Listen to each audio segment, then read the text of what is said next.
Quitters never win and winners never quit.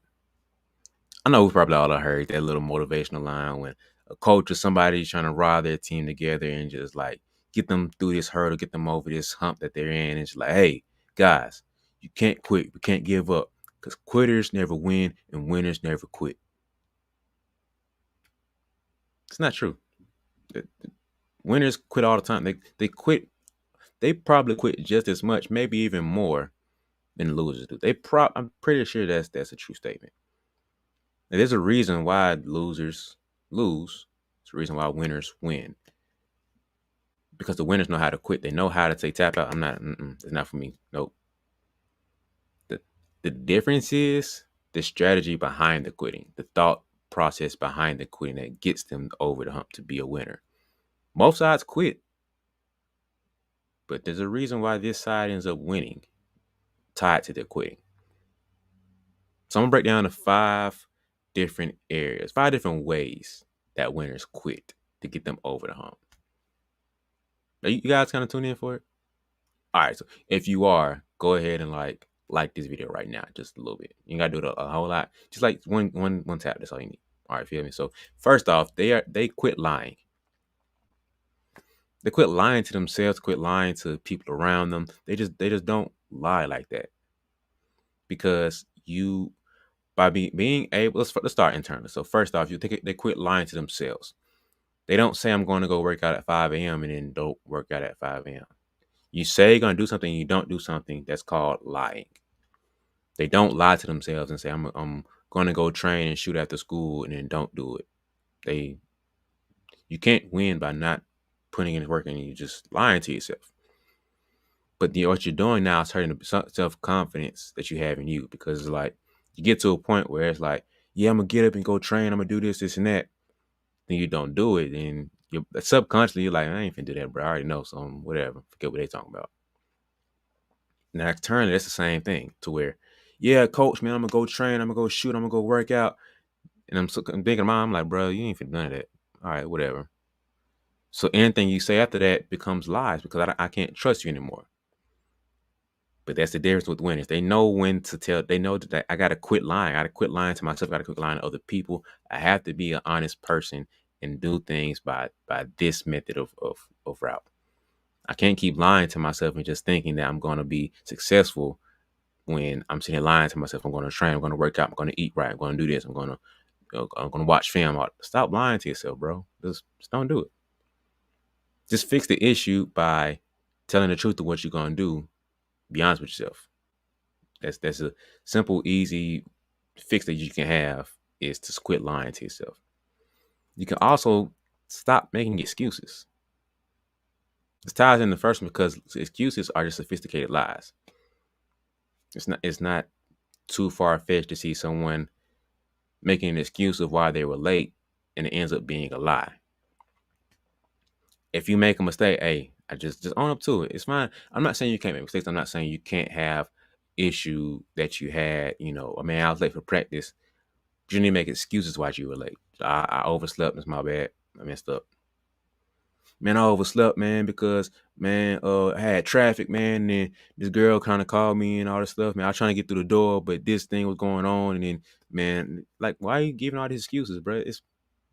You messed up, own up to it. It's fine. It's cool. Like, you're a human. You're gonna make mistakes, but you don't need to make excuses behind the mistakes that you make. But the winners, they don't make excuses. The great players, when they lose a game, watch the interviews. They're like, man, I messed up tonight, man. I should have did better.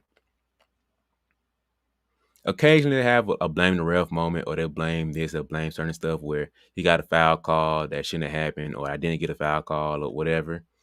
Occasionally, get those where it's a very valid reason, but they don't make it. At the end of the day, it might be an emotional thing where they're frustrated in the moment of what's happening, but they don't sit back overall and just make excuses all day.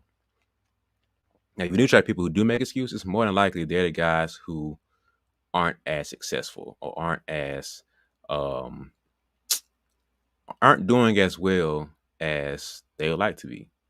To make excuses behind why it's happening. They tell sophisticated lies and think through of why they haven't made it there, and it's never really their fault. You feel me? So it's not a fun thing to be through when you just making excuses all the time. Because once again, it feels like lying. And when I tell you what lying, you're hurting the trust and the confidence people can have into you. Also, you need to stop cheating. All these cutting corner things that you want to do, all the hacks and the cheat codes and shortcuts and all that stuff, stop it. Most of this stuff is not really worth it, to be true. Like, to be real with you, you can't keep doing that. It goes back to making excuses and stuff where uh the great players that like the Kobe's, the KDs, they were like, I'm going to do things the right way to make sure this works. I'm not sitting here taking the cheat code. I'm not going to sit here and figure out how to cut corners and to basically be lazy with my work. They put in the work and they stop cheating themselves and cheating the game by not going through the requirements that are needed to have this outcome. Like, these guys are putting in the work. They're not cheating the game. The game. Imagine the game as a person, right? We say that the game. Imagine the game was a person, and you had to fill out this resume and fill out this application of 10 things you need to do to be a partner with the game, to get the outcome, to say I do, to get the ring, to marry the game, or at least have a solid relationship with the game. The winners are the ones who aren't cheating on this relationship and not skipping these 10 steps that needed to be there. You need to work out and train like this. You need to put it this many hours, and you need to do this for your diet, do this for your workout, do this for fam, do this for this, and do this for that. They're doing these things that are required to have that relationship. A lot of them end up having the rings where they're married and say I do. But another good group of them have a solid relationship to where dang, they're married. You just haven't said I do. You just haven't crossed that threshold over it. But they get there because they don't cheat the game out and say, well, I don't want to do this. I'm gonna cut corners and do half of it. In the weight room, they're not cheating themselves out in the weight room. They're not cheating themselves out in the gym and making excuses behind missing shots or not getting reps up, whatever. They're not doing that. They're not cutting corners. They're not being lazy. At the end of the day, you're cheating yourself out and you're being lazy. Winners quit that out. Nah, I can't afford to do that this summer. I got to go hard this summer. Got to go better. I can't cut the corners. I got to make sure I eat this diet and go on a nutrition plan I need to be doing. Not cheating out this time. Easy way to stop cheating out and make sure you're not doing this stuff is not being distracted. You cut out all these little the people you don't need to be talking to. You cut out the extra video gaming time that you don't need to be doing. You cut out the extra foolishness you watching on TV. You're cutting out all this other stuff that are distractions. Not saying you can't have fun and enjoy life and enjoy people, but there's an extent to where you get to where it's a threshold to where it's becoming too much, where it's a distraction. So imagine you can either have 10% fun. It's not a real number, but you need to have 10% level of fun. When you start getting too much over that, you start getting distracted to where it's bleeding over into your training. It's bleeding over into you getting sleep. It's bleeding over into eating right. Not saying you can't eat, some candy and cakes and cookies or whatever, but when you do too much of it, it becomes a distraction because it's getting into what you should be eating. Not saying you can't stay up and play 2K and watch videos and go out with friends, but when you do too much of it to where it's become distractions, where you're not training, doing right, now you become distracted. The winners say, I quit doing that. I'm slowing that down. I'm cutting that out. Nope, not for me. They quit becoming distracted. So it's not that you're mentally weak. It's just that you don't really understand where your mental toughness is. You don't understand where exactly you're mentally strong at. It's even crazy. You probably don't even really understand what mental toughness actually is. And I don't blame you, because usually we just have coaches yelling at us and fussing at us saying, hey, be mentally tough. You're being weak right now. You're being soft right now.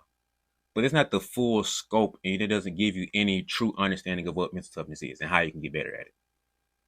And so I'm here to help you guys out. Because just imagine I gave you a pill right here in my hand. Just imagine. And within that pill, it gave you just a epiphany where you just brain just blew up and you're just like, oh my goodness, you got so much better understanding. Now your game just grows by 10x and you just a whole different person now. Bro, I got the pill for you right here. Never fear. B's Mental Toughness Playbook ebook is here. You feel me? So in this whole little playbook I got for you, just small little ebook, it breaks down the mental game of understanding what mental toughness is in different areas of what your mental toughness is and how you can actually grow it and get better and enhance it. So, look in the link, look in the description. and to go ahead and purchase it and do yourself a favor by just understanding what mental toughness actually is, and also understanding how you can actually grow it and what you need to get better at it. So, just the mental toughness playbook, small little ebook. I'm just trying to tell you, hey, can't say I didn't warn you. They also stop avoiding problems and difficult things and challenges. They say, this is a problem that we have. I'm running head into it and I'm going to embrace this challenge. Man, I can't shoot the ball. Guess what? I'm going to figure out how to shoot. This is a challenge that I have. This team right here is a problem. They're a challenge for me. I'm going right into them to where we duke this out and we're going to figure this out. Jordan said, I feel like I'm not strong enough to beat the Pistons. He didn't say, well, let's figure out how to get the Pistons traded and let me um, just badmouth the Pistons, get them broken up and let me do. Nah, he said, guess what? I'm gonna just be bigger, be better, be badder, be stronger. And I'm gonna outdo them. This is a challenge. Okay, let me figure out how to overcome this challenge where I can be better. That's all it was. Kobe said, bro, I can't figure out how to win now. Like I'm struggling to get back on Mount Olympus again. Phil, I need you to help me out, bro. He locked into the mental game and said, bro, your leadership is trash. You can't be trashing everybody and walk around with the fear of God on you, bro. Like you can't do that with your teammates, bro. You can't go in a battle and everybody on the field fearing you except you. You can't do that. You can't have your side, your allies, and the enemies going against you. So, okay, this is a challenge that I have. This is a problem going on for the team. Let me fix this out. Let me figure this out and fix it. Got 2 more rings after that. So the winners figured out, okay, this is a challenge, this is a problem. Let me sit down, analyze it, break it down, put in the work to figure it out and fix it. So don't let anybody tell you anymore that quitters never win and winners never quit. Winners are quitters too. They quit and give up the right things. The difference is they have a strategic plan, and I'm going to quit the foolishness. I'm quitting all this stuff that's not helping me out. The great ones, the champions, they figure out a way.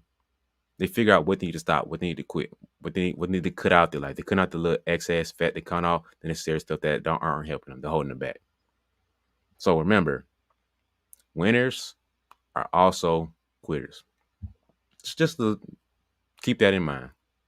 All right, you feel me? So that's it. Appreciate you. Like, share, subscribe. Tell a homie, tell a best friend, tell your cousin, tell your auntie, niece, sister, tell your mom and daddy, grandma, hey, dude said winners quit, so I'm quitting. You feel me? But if they don't take this out of context, get me in trouble because I don't. Nah, watch the whole video and then you feel me. And then I have the discussion. All right, but that's it. Appreciate you. See you.